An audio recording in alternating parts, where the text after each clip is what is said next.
سورہ الحمد اور 3 مرتبہ سورہ توحید کی سورہ قل اللہ احد کی تلاوت فرما کر مرحوم مغفور جناب سید منظور حسن ابن مرحوم مغفور جناب سید ضمیر حسن کی روح کو ایثار فرما دیجیے۔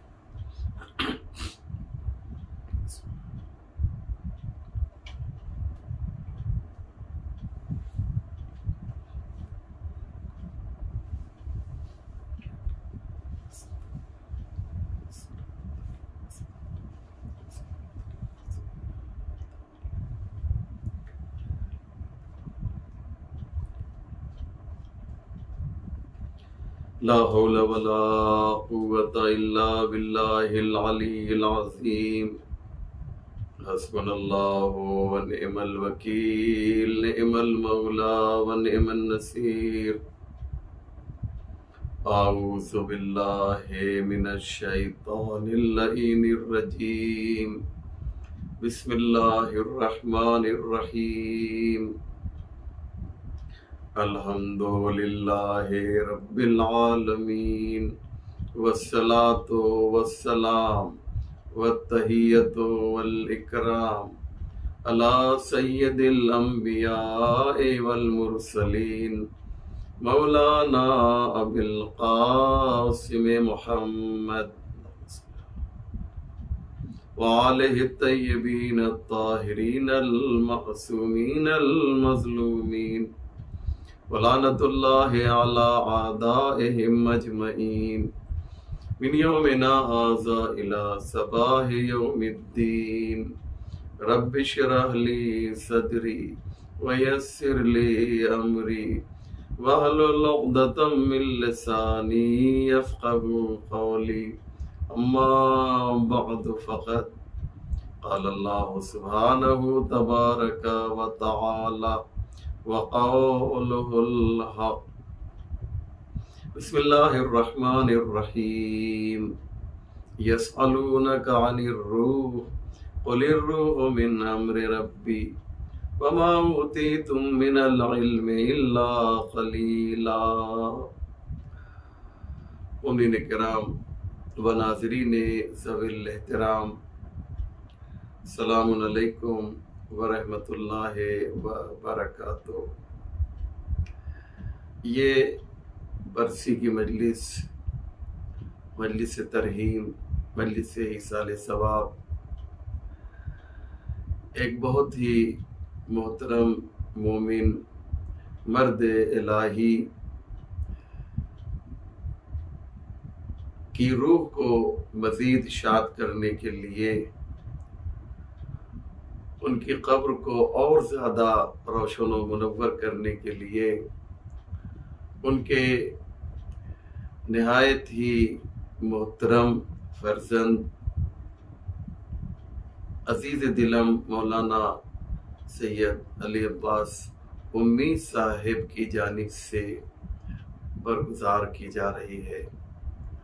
میں ضروری سمجھتا ہوں کہ اپنی جانب سے اور جو حضرات مجھے اس وقت دیکھ اور سن رہے ہیں ان کی جانب سے برادر عزیز مولانا علی عباس امی کی خدمت میں ان کے والد بزرگوار کی رحلت کی مناسبت سے، جاں گداز رحلت کی مناسبت سے تسلیت اور تعزیت پیش کروں، اور پروردگار عالم سے دعا ہے کہ مرحوم کے درجات اور زیادہ بلند ہوں اور ان کے پسماندگان کو اس غم کے سہنے کی طاقت و قوت پروردگار عنایت فرما۔ مجلس چونکہ مجلس ایصال ثواب ہے، اس لیے میں یہ چاہتا ہوں کہ مجلس کی مناسبت کو پیش نظر رکھتے ہوئے ایک بہت ہی امپورٹنٹ اور بہت ہی اہم ٹاپک اور موضوع کو آپ کی خدمت میں پیش کروں، اور وہ ہے روح اور جسم۔ یہ ایک ایسا ٹاپک ہے، ایک ایسا موضوع ہے کہ اس پر علماء نے تقریریں کی ہیں، مصنفین نے کتابیں لکھی ہیں، قرآن کی آیتیں موجود ہیں، معصومین علیہ السلام نے اس سلسلے میں بہت سی باتیں بیان کی ہیں۔ چنانچہ یہ اتنا اہم موضوع تھا، روح کا موضوع اس قدر اہم تھا کہ کچھ لوگ پیغمبر اسلام کی خدمت میں آئے اور آ کر انہوں نے کہا، یا رسول اللہ، آپ اللہ سے یہ معلوم کیجئے کہ وہ ہمیں بتائیں کہ روح کی حقیقت کیا ہے، روح کہتے کسے ہیں؟ اور اللہ نے اس واقعے کو مختصر انداز میں اپنے قرآن میں نقل کیا، یسألونک عن الروح، میرے نبی یہ لوگ آپ سے روح کے بارے میں سوال کرتے ہیں، ان سے کہہ دیجئے قل الروح من امر ربی، ان سے کہہ دیجئے کہ روح میرے رب کا امر ہے، حکم ہے، بس اور کچھ نہیں۔ امر خدا کو روح کہتے ہیں۔ وما اوتیتم من العلم الا قلیلا، اور دیکھو تم جو ہے روح کی حقیقت کو نہیں سمجھ سکتے، کیونکہ تمہارے پاس جو علم آیا ہے وہ بہت ہی مختصر ہے، اس مختصر سے علم کے ذریعے سے تم روح کی حقیقت کو نہیں سمجھ سکتے ہو۔ اب آئیے میں کچھ مختصر کر کے اس بات کو آپ کے سامنے اور پھیلاؤں کہ عالم جو ہیں وہ چار ہیں۔ ایک ہے عالم ارواح، اس کے بعد عالم اجسام، اس کے بعد پھر عالم ارواح جسے عالم برزخ کہا جاتا ہے، اور اس کے بعد جو چوتھا عالم ہے اسے عالم آخرت بھی کہا جاتا ہے، اور عالم بالا بھی کہا جاتا ہے۔ یہ چار قسم کے عالم ہیں، یاد رکھیے گا، یونیورس آف سولز یعنی عالم ارواح، اس کے بعد جو ہے شروع ہوتا ہے عالم اجسام، مٹیریلٹک یونیورس۔ یہ جو عالم ہے جسے عالم اجسام کہا جاتا ہے، آج ان دونوں کا تقابل کیا جائے گا، اور اس کے بعد پھر ہم عالم آخرت کے اوپر گفتگو کریں گے۔ عالم ارواح یعنی ہم لوگ جو یہاں پر موجود ہیں، اس سے پہلے ہم کہیں اور تھے، اور اس کے بعد ہمیں کہیں اور جانا ہے۔ میری بات آپ تک پہنچ رہی نہیں پہنچ رہی ہے؟ اس سے پہلے ہم جو ہے عالم ارواح میں تھے۔ عالم ارواح میں جب ہم تھے تو وہاں پر ہم میں شعور بھی پایا جاتا تھا۔ یہ آپ کو اور ہمیں اب شاید معلوم نہ ہو، لیکن ہمارے پاس شعور تھا۔ دلیل سنیے، جب عالم ارواح میں اللہ نے سب سے پہلا کام یہ کیا کہ تمام روحوں کو پیدا کر دیا۔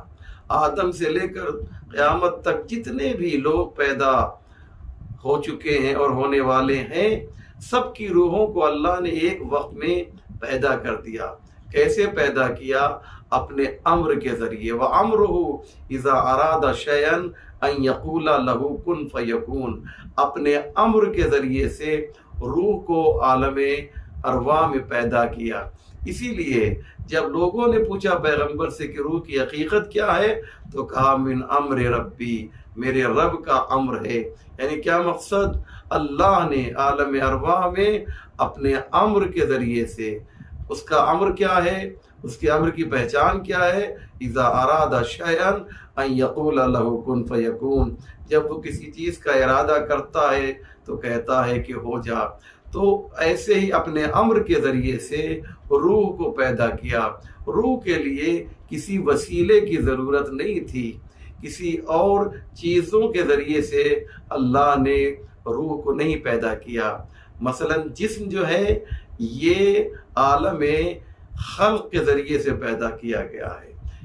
جسم ہمارا کیسے بنا ہے؟ خون سے بنا۔ مثال کے طور پہ خون کیسے بنا؟ ہم نے جو غذائیں کھائیں اس سے جو ہے یہ ہمارا خون بنا، اس سے جو ہے جسم بنا۔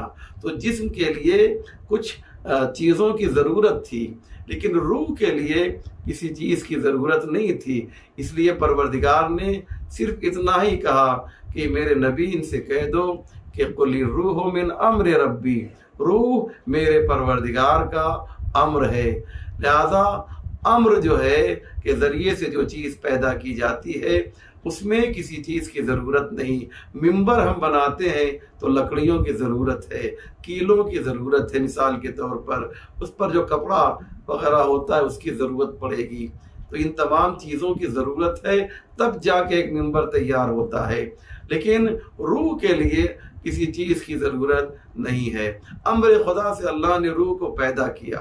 اب جیسے ہی روح کو پیدا کیا نا تو اللہ نے ایک سوال کیا، توجہ کیجیے گا، دیکھو میں قرآن پڑھ رہا ہوں، یہ کسی مفتی کا فتویٰ نہیں ہے کہ آپ اس پر شک کیجئے گا، بلکہ یہ قرآن کی آیت ہے۔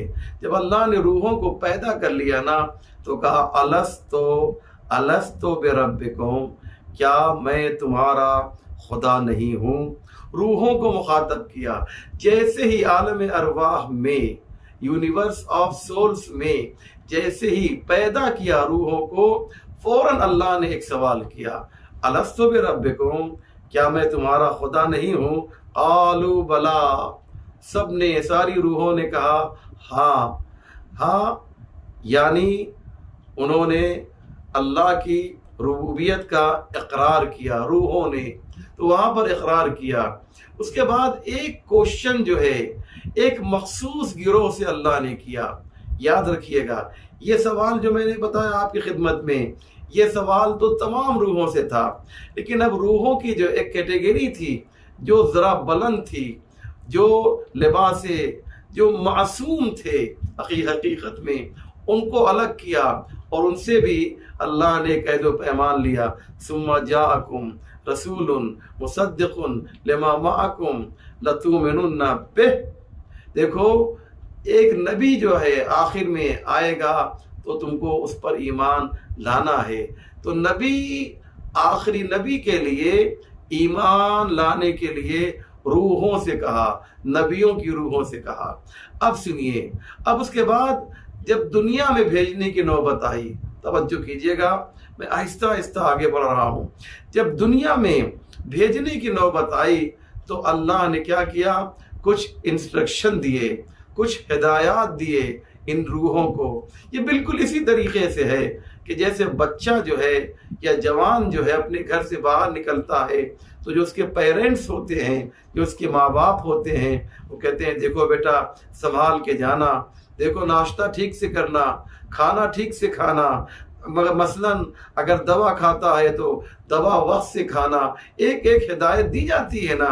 جب ماں باپ اسے ایک شہر سے دوسرے شہر میں بھیجتے ہیں، اللہ نے بھی جب ہمیں جو ہے عالم اجسام میں بھیجنے کے لیے سوچا تو فوراً کہا اچھا اب تم عالم اجسام میں جا رہے ہو نا تو خیال رکھنا، ایک ہدایت دی۔ سورہ یاسین میں یہ ہدایت موجود ہے، ارشاد ہوا الم اعہد الیکم یا بنی آدم اللہ تعبدوا الشیطان انہ لکم عدو مبین۔ دیکھو اے بنی آدم، دیکھو جب تم جا رہے ہو نا عالم اجسام میں جا رہے ہو، دنیا میں جا رہے ہو، اب وہاں پر تمہاری روح جو ہے ایک جسم میں داخل ہوگی، جیسے ہی روح جسم میں داخل ہوگی ایک تمہارا دشمن جو ہے تمہارے سامنے آج آئے گا، اسے شیطان کہتے ہیں۔ دیکھو اس کے بہکانے میں نہ آ جانا، وہ تمہیں بہکائے گا، وہ تمہیں جو ہے خراب کرنے کی کوشش کرے گا، مجھ سے دور کرنے کی کوشش کرے گا، لہذا تم جو ہے ہوشیار رہنا، اس کی ورشپ نہ کرنا، اس کی عبادت نہ کرنا۔ کیوں؟ انہ لکم عدو مبین، کیونکہ یہ شیطان جو ہے وہ تمہارا کھلا ہوا دشمن ہے۔ اس دشمن سے بچنا، ساودھان رہنا۔ اس دنیا میں جو ہے جاؤ گے تو وہاں پر تمہیں یہ پریشان کر سکتا ہے۔ تو عالم ارواح میں شیطان کچھ نہیں کر سکتا، اس کا مطلب یہ ہوا عالم اجسام میں جو ہے شیطان کی ایکٹیویٹی سامنے آئے گی، شیطان کی فعالیت جو ہے سامنے آئے گی۔ اب اس کے بعد ہم عالم اجسام میں پہنچ گئے، اب ہماری روحیں جو ہیں عالم اجسام میں یعنی اس دنیا میں آئیں۔ اب یہاں پر روح اور جسم کا ملن ہوگا، یہ دونوں ایک ساتھ ہو جائیں گی، ہے نا۔ اب جسم جو ہے ہمارا جو ہے اور روح، یہ دونوں ایک ساتھ ہوں گے۔ روح ہے جسم لطیف اور ہمارا جو بدن ہے یہ مادہ ہے۔ کیا خوبصورت کسی نے بات کہی کہ جسم لطیف اور مادہ جو ہیں یہ فلسفی ایک نظریہ ہے، اس اعتبار سے جو جسم لطیف ہے وہ جسم مادہ ہے، آپس میں دونوں جمع نہیں ہو سکتے، لیکن ان دونوں جسموں کو، جسم لطیف کو بھی اور جسم مادہ کو بھی جو دونوں جمع کر دے اسی کو خدا کہا جاتا ہے۔ لہذا اب جو ہے ہمارے جسم کو جو ہے روح کے ساتھ ایک کر دیا گیا۔ اب جو ہے یہ جسم یہاں پر رہے گا۔ اب جو ہے یہ جسم جو ہے یہ عالم اجسام میں رہے گا۔ عالم ارواح میں ہماری روح تھی، عالم اجسام میں روح اور جسم دونوں جمع ہو گئے۔ اب اسے یہاں سے پھر ایک اور جگہ جانا ہے۔ یہ ہماری آخری منزل نہیں ہے، یہ ہماری لاسٹ ڈیسٹینیشن نہیں ہے، بلکہ اس کے بعد ہمیں اور آگے جانا ہے۔ وہ کون سا عالم ہے؟ اس کے بعد جو عالم ہے وہ بھی عالم ارواح ہے۔ توجہ کیجئے گا جو میں کہہ رہا ہوں، جسے ہم عالم برزخ کہتے ہیں وہ بھی عالم ارواح ہے۔ یعنی جب ہم عالم ارواح اول میں تھے تو وہاں پر بھی ہماری روح موجود تھی، اور جب عالم ارواح دوم جسے عالم برزخ کہتے ہیں وہاں پر ہمارا جسم نہیں ہوگا، یاد رکھیے گا، وہاں پر ہماری روح ہوگی، جسم یہیں پر چھوٹ جائے گا، اور عالم برزخ میں جو چیز جائے گی وہ ہماری روح جائے گی، اور اسی روح کے اوپر ثواب ہوگا یا اسی روح کے اوپر عذاب ہوگا۔ اس کے پہلے جو ہے عالم ارواح اول میں جو ہماری روح تھی وہ ٹائٹل لیس تھی، وہ اس کے اوپر کوئی لقب نہیں تھا، لیکن جب یہ عالم برزخ میں روح آئی تو اب اس روح کے اوپر ایک ٹائٹل لگا، ایک لقب لگا۔ ٹائٹل کیا تھا؟ مثال کے طور پر جب ہم عالم ارواح میں تھے تو اس روح کو کے لیے لفظ ڈاکٹر استعمال نہیں کر سکتے تھے کہ وہاں پر فلاں ڈاکٹر کی روح ہے، فلاں عالم کی روح ہے، فلاں مرجع کی روح، نہیں۔ لیکن جب ہم یہ عالم برزخ میں آئے تو روح کے اوپر ایک ٹائٹل لگ گیا، اور یہ ٹائٹل کیا ہے؟ مثلا یہ آیت اللہ خمینی کی روح ہے، یہ شیخ صدوق کی روح ہے، یہ شیخ کلینی کی روح ہے۔ آیت اللہ مظاہری نے بڑی اچھی بات کہی کہ وہ روح جو عالم برزخ عالم ارواح میں تھی، وہ عالم ارواح میں تھی تو اسے کمال نہیں ملا تھا۔ پتہ نہیں میری بات آپ تک پہنچ رہی نہیں پہنچ رہی ہے، بہت امپورٹنٹ بات ہے۔ اس روح کو جو ہے کمال نہیں ملا تھا۔ روح کو کمال کب ملا؟ توجہ کر رہے ہیں عزیزو، روح کو کمال کب ملا؟ کہ جب یہ روح جو ہے جسم کے ساتھ ملق ہو گئی۔ جب تک یہ روح اکیلی تھی اس کی کوئی حیثیت نہیں تھی، لیکن جب جسم کے ساتھ متصل ہو گئی تو اب اس کو کمال مل گیا۔ اب یہ روح کس کی ہو گئی؟ شیخ صدوق کی ہو گئی، شیخ کلینی کی ہو گئی، امام خمینی کی ہو گئی، آیت اللہ خوئی کی ہو گئی، علامہ مجلسی کی ہو گئی، علامہ ہلی کی روح ہو گئی۔ تو اب اس روح کو عالم برزخ میں جو ہے کمال ملے گا، اب وہاں پر ثواب ملے گا۔ کیوں؟ اس لیے کہ اب یہ ٹائٹل کے ساتھ جا رہی ہے۔ اب عالم برزخ میں جتنی بھی روحیں ہوں گی، چاہے مومن کی ہو چاہے غیر مومن کی ہو، اس پر ایک لقب لگ گیا، اس پہ ایک ٹائٹل لگ گیا۔ اب یہ فلاں ڈاکٹر کی روح ہے، اب یہ فلاں مومن کی روح ہے، اب یہ فلاں ظالم کی روح ہے۔ یہ تمام روحیں جو ہیں ان کے اوپر ٹائٹل لگ گیا۔ تو روح کو کمال کب ملے گا؟ جب وہ جسم کے ساتھ ملحق ہو۔ تو ہم کہاں سے چلے؟ عالم ارواح سے چلے۔ کہاں پر آئے؟ عالم اجسام میں آئے۔ اب اس کے بعد پھر کہاں گئے؟ عالم برزخ میں، جو کیا ہے؟ عالم ارواح ہے۔ تو عالم برزخ جو ہے عالم ارواح ہے دوم ہے۔ بس فرق اتنا ہے کہ عالم ارواح اول میں کوئی ثواب نہیں تھا، کوئی عقاب نہیں تھا، کیونکہ ہم نے کوئی عمل نہیں کیا تھا۔ دنیا میں عمل کریں گے تو عالم برزخ میں جو ہے روحوں پر عذاب نازل ہوگا، یا روحوں پر اللہ کی رحمتیں نازل ہوں گی۔ مومن ہوگا تو رحمتیں نازل ہوں گی، غیر مومن ہوگا تو اس پر اللہ کا عذاب نازل ہوگا۔ اب اس کے بعد جو ہے یہ 3 منزلیں ہو گئیں۔ اب آئیے لاسٹ ہماری ڈیسٹینیشن جو ہے، جو مجھے عرض کرنا ہے، جو امپورٹنٹ اور اہم بات ہے۔ اب ہماری جو ہے جو آخری منزل ہے، جو ہماری جو ہے لاسٹ ڈیسٹینیشن ہے، وہ کیا ہے؟ وہ عالم آخرت ہے۔ اب ایک بہت ہی امپورٹنٹ بات، ایک عالم دین اس مجلس کے بانی ہے، ان کی جانب سے یہ مجلس ہو رہی ہے، لہذا میں ایک علمی نقطہ آپ کے سامنے پیش کر رہا ہوں، بہت ہی دقیق ہے لیکن انشاءاللہ آپ تک پہنچے گا۔ اور وہ یہ ہے زیادہ محترم کہ اب جو آخری ڈیسٹینیشن ہے، آخری منزل ہے، اس عالم کو کئی نام دیے گئے ہیں۔ ایک عالم بالا کہا گیا، عالم بالا دنیا کے مقابلے میں، دنیا یعنی پست یعنی نیچے، عالم بالا یعنی عالم آخرت یعنی اوپر ہے۔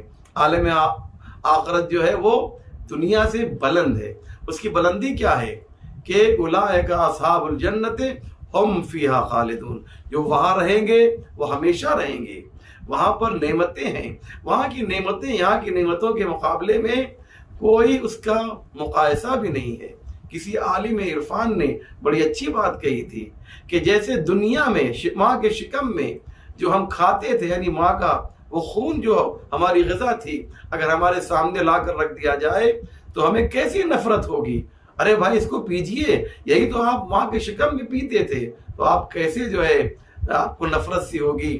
بالکل اسی طریقے سے اگر دنیاوی غذا کو عالم آخرت میں جنت میں رکھ دیا جائے، یہ چکن بریانی، یہ مٹن بریانی، یہ چکن قورمہ ہے، یہ پلاؤ ہے، یہ میٹھا ہے، یہ سب کھائیے پیجئے، دنیا کے بہترین ہوٹل کا یہ سامان ہے، تو آپ جب دنیا میں جب جنت میں ان نعمتوں کو دیکھیں گے تو اسی طریقے سے نفرت کریں گے جیسے وہ خون جو ہم ماں کے شکم میں پیا کرتے تھے، جو ہماری غذا تھی، جیسے اس سے ہمیں نفرت سی آ رہی ہے، ایسے ہی دنیا کی ان نعمتوں سے ہم نفرت کریں گے۔ ایک الگ بات آ گئی۔ تو کہنے کا مقصد یہ ہے عالم آخرت اس لیے کہ وہ بہت ہی بلند ہے، یہ دنیا دنی سے نکلا ہے یعنی پست، تو ہم عالم آخرت میں جائیں گے، اس کا ایک نام عالم آخرت ہے۔ آخرت اس لیے کہ آخر میں ہے، یعنی تمام عالموں کے مقابلے میں یہ جو عالم ہے یہ لاسٹ میں ہے، اس لیے اس کو عالم آخرت کہا گیا، اس کو عالم بالا کہا گیا، کیونکہ یہ دنیا سے بہتر ہے۔ دنیا کی نعمتیں اور وہاں کی نعمتیں، یہاں کا سیب اور وہاں کا سیب، یہاں کا انگور اور وہاں کا انگور، شکل ممکن ہے ایک ہو لیکن لذت جو ہے اس میں بہت زیادہ فرق ہوگا۔ وہاں پر جو ملے گا، وہاں پر جو چیزیں ہوں گی، عطاء غیر مجذوذ، یہ وہ عطا ہے جو جنت میں ملے گی، جو غیر مجذوذ، جو کبھی ختم ہونے والی نہیں ہے۔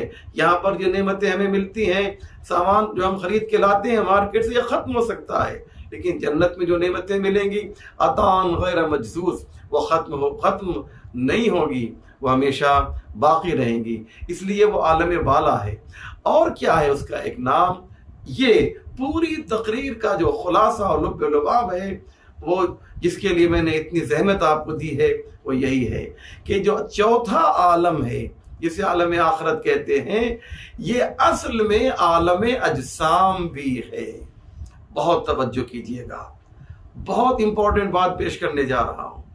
یہ جو ہے ایک طرح سے عالم اجسام بھی ہے، عالم آخرت جو ہے وہ عالم اجسام بھی ہے۔ یعنی کیا مقصد یہ ہے کہ وہاں پر جیسے دنیا میں ہمارے جسم اور ہمارے روح کو ایک ساتھ ہم نے دیکھا، اسی طریقے سے عالم آخرت میں بھی کیا ہے، روح اور جسم جو ہیں ایک ساتھ ہوں گے۔ حضرت اسرافیل سور پھونکیں گے، جب سور پھونکیں گے جناب اسرافیل تو کیا ہوگا، لوگ جو ہیں مر جائیں گے، اور دوسرا سور پھونکیں گے تو پھر لوگ کیا ہے، زندہ ہوں گے۔ ایک ایک جگہ سے جو ہے مختلف مردے نکلیں گے، وہ مردے تو تھے لیکن اب زندہ ہو کے نکلیں گے، تو اب کس شکل میں نکلیں گے؟ روح کی شکل میں نکلیں گے۔ بہت توجہ کیجئے گا، یہ جو زمین سے یہ جو مردے نکلیں گے ان کی شکل کیا ہوگی؟ وہی شکل ہوگی جو عالم اجسام میں یعنی دنیا میں آپ جو مجھے دیکھ رہے ہیں، یہ میری شکل کیسی ہے؟ ایسی شکل جو ہے جب قیامت آئے گی اور دوسری بار سور پھونکا جائے گا تو لوگ مردے جو اپنے اپنی قبروں سے جو ہیں نکلیں گے۔ اب جو نکلیں گے تو جسم کے ساتھ روح بھی ہوگی، یعنی وہ روح جو عالم برزخ میں اکیلے تھی اب اسی روح کو کے ساتھ جو ہے جسم بھی ہوگا۔ اب یہاں پر سوال یہ ہے، یہ جسم کون سا جسم ہوگا؟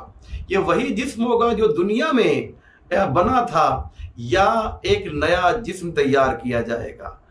توجہ کیجئے، بہت ہی حساس موڑ پر ہماری یہ تقریر آ گئی ہے کہ اب جو ہے وہاں پر عالم اجسام میں یعنی عالم آخرت میں اب جو جسم ہوگا، یہ جسم کون سا جسم ہوگا؟ دنیا والا ہوگا یا وہاں پر اللہ ایک الگ جسم بنائے گا؟ اب روایت سنیے اور قرآن کی آیتیں میں پیش کروں گا۔ یہ وہی جسم ہوگا جو اس دنیا میں ہوگا، عالم برزخ میں جو چیز ہوگی وہ صرف روح ہوگی۔ عالم برزخ میں جسم کو ہم دنیا میں چھوڑ کر آئے ہیں، اب یہی جسم دوبارہ جو ہے روح کے ساتھ مل کر زندہ کیا جائے گا، مل کر زندہ کیا جائے گا۔ وہاں پر کوئی الگ سے جسم نہیں ہوگا۔ دلیل سنیے، بہت پیاری دلیل ہے جو علماء نے دی ہے۔ کیوں؟ اس لیے کہ اگر یہ کہا جائے کہ پروردگار ایک نیا جسم تیار کرے گا تو پروردگار کے لیے، اس کی عدالت کے لیے صحیح نہیں ہے۔ مثلا اگر ایک انسان جو ہے جہنم میں جا رہا ہے تو اس کی عدالت کے خلاف ہوگا کہ دنیا والے جسم نے تو گناہ کیا لیکن آخرت والے جسم کو عذاب دیا جا رہا ہے۔ پروردگار کا یہ انصاف صحیح نہیں ہوگا، یہ خلاف عدالت ہے، یہ خلاف انصاف ہے کہ دنیا والے جسم نے گناہ کیا ہو اور عذاب جو ہے وہ آخرت میں ایک نیا جسم بنایا جا رہا ہے اس کو ملے۔ یا مثال کے طور پہ نعمتیں جو ہیں دنیا، اعمال حسنہ جو ہیں، اچھے کام جو ہیں وہ دنیا والے جسم نے انجام دیے ہوں اور جو ہے آخرت والے جسم کو جو ہے اللہ جو ہے جنت میں بھیجے، یہ بات تو صحیح نہیں لگ رہی ہے بھائی۔ جس جسم نے زحمتیں اٹھائی ہیں، جس جسم نے نمازیں پڑھی ہیں، جس جسم نے سجدے کیے ہیں، جس جسم نے روزے رکھے ہیں، جس جسم نے حج کیا ہے اور حج کی صعوبتوں کو برداشت کیا ہے، اسی جسم کو جو ہے اللہ کو رحمتیں، نعمتیں، جنت کی نعمتیں دینی چاہیے۔ اس لیے یہی یہاں کا جسم جو ہے وہاں پر دیا جائے گا۔ تو اس لیے آخرت کو آپ عالم اجسام بھی کہہ سکتے ہیں۔ یہ جو دنیا ہے اسے عالم اجسام کیوں کہتے ہیں؟ اس لیے کہتے ہیں کہ روح اور جسم کا یہاں پر ملن ہوا ہے۔ ایسے ہی عالم آخرت میں بھی روح اور جسم ایک ساتھ ہوں گے، لہذا وہ بھی یو کین سے آپ کہہ سکتے ہیں، اگرچہ کہا نہیں جاتا ہے، اگرچہ اصطلاحاً جو ہے اسے عالم اجسام نہیں کہا جاتا ہے، لیکن آپ کہہ سکتے ہیں کہ عالم آخرت بھی عالم اجسام ہے، وہاں پر ہمارے جسم کو۔ اب آئیے کچھ دلیلیں میں آپ کے سامنے پیش کرنا چاہتا ہوں جو بہت ہی اہم ہے۔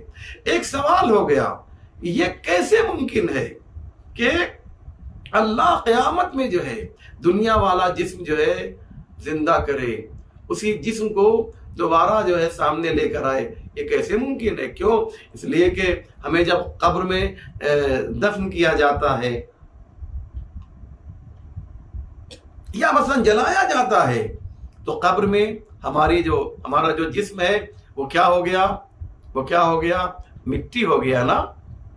یا اگر جلایا گیا تو ہمارا جسم جو ہے وہ راکھ بن گیا۔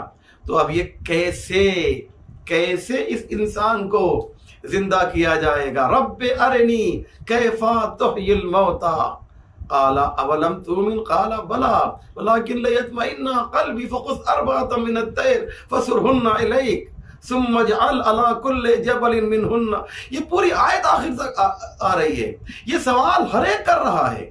قالا، اب آئیے جو سورہ یاسین میں جناب ابراہیم کا سوال اپنی جگہ پر، لیکن عام انسان نے بھی سوال کیا۔ سورہ یاسین میں اس کی طرف اشارہ کیا کہ من یحیی العظام وہی رمیم، یہ جو ہے خاکستر ہو گیا یہ انسان، اسے کیسے زندہ کرے گا پروردگار؟ پروردگار اللہ سے ایک سوال ہے، اللہ سے جاننا چاہتا ہے یہ بشر کہ پروردگار تو کیسے زندہ کرے گا مردے کو؟ یہ تو جو ہے مٹی ہو گیا ہے، یہ تو خاکستر ہو گیا ہے، یہ تو راکھ بن گیا ہے۔ اللہ نے کہا کہ قل، کہہ دو، یحییھا الذی انشأ اول مرہ وہو بکل خلق علیم، دیکھو ان سے کہہ دو کہ جب تم کچھ نہیں تھے تب تو ہم نے تمہیں لباس جسم عطا کیا ہے، اب تو کم سے کم تمہاری مٹی تو موجود ہے، تمہاری راکھ تو موجود ہے، تو وہ اللہ جو معدوم کو لباس وجود پہنا سکتا ہے، وہ ایک خاک کو اور مٹی کو دوبارہ جسم کا لباس کیوں نہیں دے سکتا ہے؟ اللہ نے جواب دیا، اس لیے یہی جو ہے جسم ہوگا۔ اب ہم وہاں پہنچے، اب جب ہم پہنچیں گے وہاں پر تو اللہ جو ہے کیسے جو ہے کیسے اس جسم کو تیار کرے گا؟ توجہ کیجئے گا، دنیا میں جو جسم تیار ہوا، توجہ کریں، جو بہت کوئی خاص بات میں کہنا چاہ رہا ہوں، دنیا میں جو جسم تیار ہوا یہ عالم خلق کے ذریعے سے تیار ہوا۔ عالم خلق کسے کہتے ہیں؟ عالم خلق کہتے ہیں جس میں اسباب کی ضرورت ہو، جس کو پیدا کرنے میں، جس کو تیار کرنے میں۔ جیسے میں نے مثال دی، ایک گھر بنتا ہے تو گھر کوئی کہتا نہیں گھر بن جا تو گھر بن جائے گا، بلکہ جب گھر بنتا ہے تو اس کے لیے اینٹوں کی ضرورت ہے، سیمنٹ کی ضرورت ہے، اس کے لیے تمام چیزوں کی ضرورت ہے، تب جا کے، اس کو بولتے ہیں وسائل۔ تو یہ عالم خلق کے ذریعے سے ہے، لیکن ایک چیز ایسی ہے کہ جس میں وسائل کی ضرورت نہیں ہے۔ یاد رکھیے گا، ہمارا جسم جو ہے اس دنیا میں جو بنا وہ عالم خلق کے ذریعے سے بنا، لیکن آخرت میں جب بنے گا تو اسی مٹی کو، جو ہماری مٹی تھی، وہ کن فیکون کے ذریعے سے بنے گی، وہ عالم امر کے ذریعے سے بنے گی۔ اسی مٹی کو اللہ حکم دے گا کہ وہ دوبارہ جو ہے وہ جسم کی شکل اختیار کر لے گا۔ یہ ایک فلسفے کی بہت ہی امپورٹنٹ بحث ہے، اس پر جو ہے ارسطو وغیرہ نے کافی تفصیل سے گفتگو کی ہے، اور اتنی دقیق گفتگو ہے کہ میں مجلس میں اس کو بیان بھی نہیں کر سکتا ہوں، کیونکہ مجلس میں ہر طرح کے لوگ جو ہیں اس مجلس کو سن رہے ہیں۔ کوشش یہ ہے کہ چھوٹے بچے بھی ہماری بات کو سمجھ لیں۔ اب آئیے دلیل سنیے، یہ تو ایک دلیل ہو گئی، اب قرآن سے دوسری دلیل سنیے کہ ہمارا جسم کون سا ہوگا؟ یہی جسم ہوگا جو دنیا والا ہوگا، یہی جسم وہاں پر جو ہے دوبارہ ہمارے لیے تیار کیا جائے گا کن فیکون کے ذریعے۔ وہاں پر کوئی آپ کو اسٹیپ بائی اسٹیپ مرحلہ وار جو ہے ہمارا جسم بنے گا نہیں، ایک لمحے میں کلمح البصر، بس آنکھ بند کیا اور جسم تیار ہو گیا۔ مثلا اللہ ایک حکم دے گا اور اللہ کے حکم سے جو ہے سارے جسم جو ہیں تیار ہو جائیں گے۔ جو رمیم تھے، جو خاکستر تھے، جو مٹی کی شکل میں تھے، اس کو کسی وسیلے کے ذریعے کی ضرورت نہیں ہے، وہ فوراً جو ہے تیار ہو گئے۔ اب جب ہم پہنچیں گے، کہاں پہنچیں گے؟ میزان کے پاس پہنچیں گے، تو اب وہاں پر جو ہے کیا ہوگا؟ اللہ کہتا ہے کہ انسان سے کہا جائے گا کہ تم نے یہ غلطی کی تھی، تم نے یہ گناہ کیا تھا، تم نے یہ جرم کیا تھا، تم نے یہ غلط کام کیا تھا، تو انسان کیا کہے گا؟ انسان کہے گا، یہ فطرت ہے انسان کی، نہیں میں نے ایسا نہیں کیا تھا، یہ گناہ نہیں پروردگار میں نے ایسا نہیں کیا تھا۔ تو اب کیا ہوگا؟ اب سورہ یاسین پڑھتا ہوں، الیوم نختم علی افواہہم، جب انسان جو ہے جھوٹ بولے گا تو کیا کرے گا؟ پروردگار جو ہے نختمو، اس پر اس کے دلوں، اس کے منہ کو، اس کی زبان کو لاک کر دے گا، بند کر دے گا، اس کی بولنے کی صلاحیت کو چھین لے گا، اور پھر کیا کرے گا؟ وَتُكَلِّمُنَا أَيْدِيهِمْ وَتَشْهَدُ أَرْجُلُهُمْ، اور پھر کیا کرے گا؟ کہے گا، ہاتھ سے کہے گا تم خود بتاؤ کہ تم نے کیا گناہ کیا تھا۔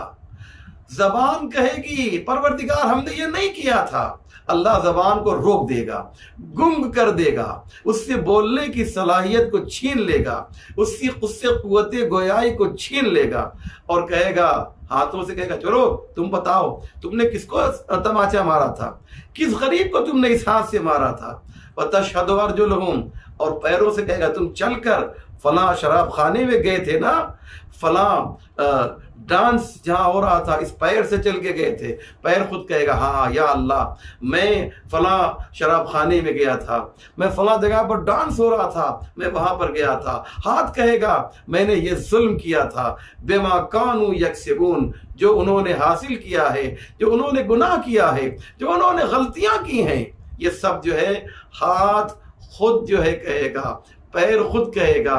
اور ایک اور جگہ پہ ارشاد ہوتا ہے، وَقَالُوا لِجُلُودِهِمْ لِمَا شَهِدتُّمْ عَلَيْنَا، کیا ہوگا کہ ایک قرآن میں کہا ہے کہ انسان کی جو کھال ہے وہ گواہی دے گی کہ اس نے کیا کیا گناہ کیا ہے۔ تو یہی انسان جو اب پورے بشر کی شکل میں آ گیا ہے، یہ کہے گا قالو لجلودہم لما شہدتم علینا، کیوں تم نے ہمارے خلاف گواہی دی، ہمارے ہو کے، ہماری کھال ہو کر، ہمارے جسم کا حصہ ہو کے، پارٹ آف باڈی ہو کر تم نے ہمارے خلاف گواہی دی ہے، لما شہدتم علینا۔ تو وہ کہیں گے قالو، وہ جو کھال ہے انسان کی، جو جلود ہے یعنی جو کھالیں ہیں، وہ کہیں گی انطقنا اللہ الذی انطق کل شیء، یہ جو تم کو آبجیکشن ہو رہا ہے، تمہیں خراب لگ رہا ہے کہ ہم نے تمہارے ہی خلاف گواہی دی ہے، ہم کیا کریں کہ انطقنا اللہ، اللہ نے جو ہے ہمیں بولنے کے لیے کہا ہے۔ حکم پروردگار کے خلاف تو ہم جا نہیں سکتے ہیں، اس کے اگینسٹ تو جا نہیں سکتے ہیں۔ الذی انطق کل شیء، پروردگار کے پاس اتنی طاقت ہے، قادر ہے، مختار ہے، وہ اگر موسیٰ کے لیے درخت میں آواز اور بولنے کی طاقت دے سکتا ہے تو ہمارے جلد کو، ہماری کھال کو جو ہے ہمارے خلاف کیوں نہیں گواہی دلوا سکتا ہے۔ وَهُوَ خَلَقَكُمْ أَوَّلَ مَرَّةٍ، جس نے پہلے ہمیں جو ہے بولنے کی صلاحیت دی تھی، ہمیں پہلے پیدا کیا تھا۔ اگر وہ زبان کو بولنے کی طاقت دے سکتا ہے اور آنکھوں کو دیکھنے کی طاقت دے سکتا ہے، تو یہی خدا جو ہے یہ بھی کر سکتا ہے کہ ہم زبان کے ذریعے سے دیکھیں اور آنکھ کے ذریعے سے سنیں، یہ اس کے اختیار میں ہے۔ تو کہنے کا مقصد یہ ہے کہ پروردگار عالم نے جو ہے، پروردگار عالم نے کیا کیا، یہ بہت ہی امپورٹنٹ مسئلہ ہے، بہت ہی اہم مسئلہ ہے جو اللہ نے جو ہے ہم کو بتایا۔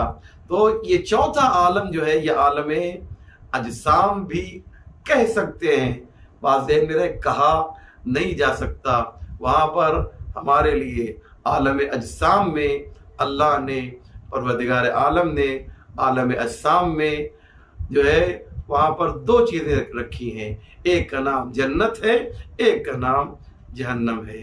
جنت میں انسان جو ہے اپنے دنیاوی جسم کے ساتھ جائے گا، جہنم میں بھی انسان اپنے دنیاوی جسم کے ساتھ جائے گا۔ اسی جسم کے اوپر جنت میں اللہ کی رحمتیں نازل ہوں گی، یہی جسم جو ہے اس کو بہترین غذائیں دی جائیں گی، اور وہ جو جہنم میں جسم جائے گا وہ اللہ کے عذاب میں مبتلا ہوگا، جلایا جائے گا، لیکن وہ ختم نہیں ہوگا، مرے گا نہیں۔ ہم کو ایک بھٹی میں ڈال دیا جائے، ایک 4-5 منٹ میں انسان ختم ہو جاتا ہے، لیکن جہنم کی جو آگ ہے اس میں پروردگار جو انسان کو کنٹینیو جلنا ہے، جسم ختم ہوگا پھر دوبارہ تیار ہوگا، ختم ہوگا پھر دوبارہ تیار ہوگا۔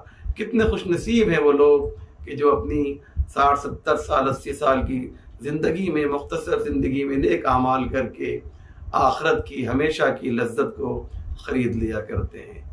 ایک مرد مومن کے ایصال ثواب کے لیے یہ مجلس منعقد کی گئی ہے۔ مولانا امید اعظمی صاحب کو میں تسلیت اور تعزیت پیش کرتا ہوں۔ بس میں زیادہ مصائب نہیں پڑھوں گا کیونکہ میں دیکھ رہا ہوں گھڑی میں کہ کافی لمبی میری تقریر ہو گئی ہے۔ عام طور سے آن لائن مجلسیں بہت زیادہ طولانی اور بہت زیادہ لمبی نہیں ہوتی ہیں۔ مرحوم سید منظور حسن صاحب، ان سے میرے تعلقات تقریباً 91-92 سے میرے ان سے اچھے تعلقات تھے۔ یہ اب اس دنیا میں نہیں رہے۔ میں جانتا ہوں بہت ہی مومن انسان تھے، دل بھی نورانی تھا اور ان کا چہرہ بھی نورانی تھا۔ کیوں؟ اس لیے کہ ان کے دل کے اندر ایک شمع ایمان روشن تھی، جس نے ان کے چہرے کو بھی روشن و منور کر دیا تھا۔ عزادارو، ہمارا دستور یہی ہے، ہم اپنے اعزاء اور اقربا کو جو ہے وہ جب یاد کرتے ہیں تو صرف برائے نام یاد کرتے ہیں۔ اصل میں تو ہم کربلا والوں کو یاد کرتے ہیں، اصل میں تو ہم کربلا والوں کا تذکرہ کرتے ہیں۔ عزادارو، مجھے معلوم ہے کہ منظور صاحب، منظور بھائی کو بڑے ہی عزت و احترام کے ساتھ لوگوں نے سپرد لحد کیا اور ان کا جنازہ جو ہے دفن ہو گیا۔ بس عزیزو، ایک جملہ کہنا چاہتا ہوں، اور وہ یہ ہے کہ یہ دنیا کا طریقہ ہے کہ جب کوئی بھی اس دنیا سے جائے تو کچھ لوگ آئیں، ان کے اعزاء کو، ان کے پسماندگان کو تسلیت پیش کریں، تعزیت پیش کریں۔ اس سے ہوتا یہ ہے عزیزو کہ دل ہلکا ہو جاتا ہے، بڑا سکون ملتا ہے کہ میرے والد کا انتقال ہوا ہے تو اتنے لوگ آئے ہیں، مجھے گلے سے لگا رہے ہیں، مجھے تسلیت پیش کر رہے ہیں، مجھے تعزیت پیش کر رہے ہیں۔ یہ کوئی ایسا قانون نہیں ہے کہ کسی مذہب میں پایا جائے، بلکہ عزیزو یہ تو انسانی قانون ہے کہ کسی کے گھر میں موت ہو جائے تو لوگ اس کے پاس تعزیت پیش کرنے کے لیے آئے، اس کے پاس تسلیت پیش کرنے کے لیے آئے۔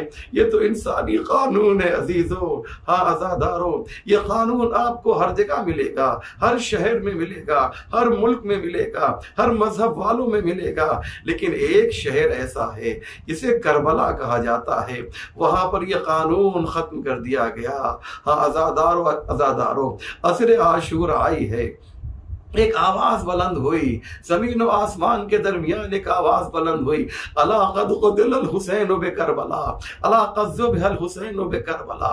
حسین کربلا میں قتل کر دیے گئے، حسین کربلا میں ذبح کر دیے گئے۔ تو ہونا یہ چاہیے تھا عزیزو، ہونا یہ چاہیے تھا کچھ لوگ آتے اور آنے کے بعد جو ہے سید سجاد کو تسلیت پیش کرتے، کچھ لوگ آتے اور حسین کی بیٹی سکینہ کو دلاسا دیتے، تسکین دیتے، دست شفقت پھیرتے۔ لیکن ہائے، جب حسین کی شہادت واقع ہو گئی تو سید سجاد کو کوئی تسلیت پیش کرنے کے لیے نہیں آیا، تعزیت پیش کرنے کے لیے نہیں آیا، بلکہ سید سجاد کے خیمے میں آگ لگا دی گئی، بستر چھین لیا گیا۔ ارے ہونا تو یہ چاہیے تھا، سکینہ کا بابا شہید ہوا ہے تو لوگ آتے، سکینہ کے سر پہ دست شفقت پھیرتے، محبت سے پیش آتے، لیکن سر پہ دست شفقت پھیرنا تو بہت دور کی بات ہے۔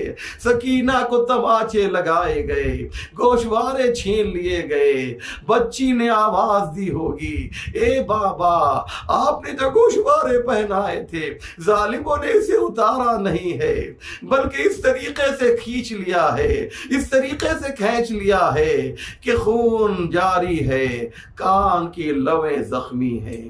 اے بابا یہ کیسا زمانہ ہے کہ یہاں یتیموں پر بھی رحم نہیں کیا جاتا، یہ کیسا شہر کربلا ہے۔ وَسَيَعْلَمُ الَّذِينَ ظَلَمُوا أَيَّ مُنقَلَبٍ يَنقَلِبُونَ إِنَّا لِلَّهِ وَإِنَّا إِلَيْهِ رَاجِعُونَ رضا بقضائه وتسلیما لأمره اللهم بحق محمد وأنت المحمود وبحق علي وأنت العالى وبحق فاطمة وأنت فاطر السماوات والأرض وبحق الحسن وأنت المحسن وبحق الحسين وأنت قديم الإحسان وبحق الأئمة التسعة الطاهرين من ذریت الحسین علیہ السلام۔ یا اللہ جل وعلا التماس سے دعا کر کے دعاؤں کو قبول کر لے، جو پریشان حال ہے ان کی پریشانیوں کو دور فرما۔ اس مرحوم کے لیے مجلس منعقد کی گئی پروردگار انہیں جوار معصومین میں اور بلند مقام عنایت فرما۔ یا اللہ تجھے واسطہ ہے، تیری ذات کا، تیری عزت کا، تیرے وقار کا واسطہ پروردگار، یہ بیماری، یہ وبا، یہ کووڈ-19 جو پوری دنیا میں پھیل چکی، پروردگار اس سے ہم سب کو نجات عنایت فرما، ہمارے امام کے ظہور میں تعجیل فرما، ہم سب کو ان کے اعوان و انصار میں شمار فرما۔ ربنا تقبل منا انک انت السمیع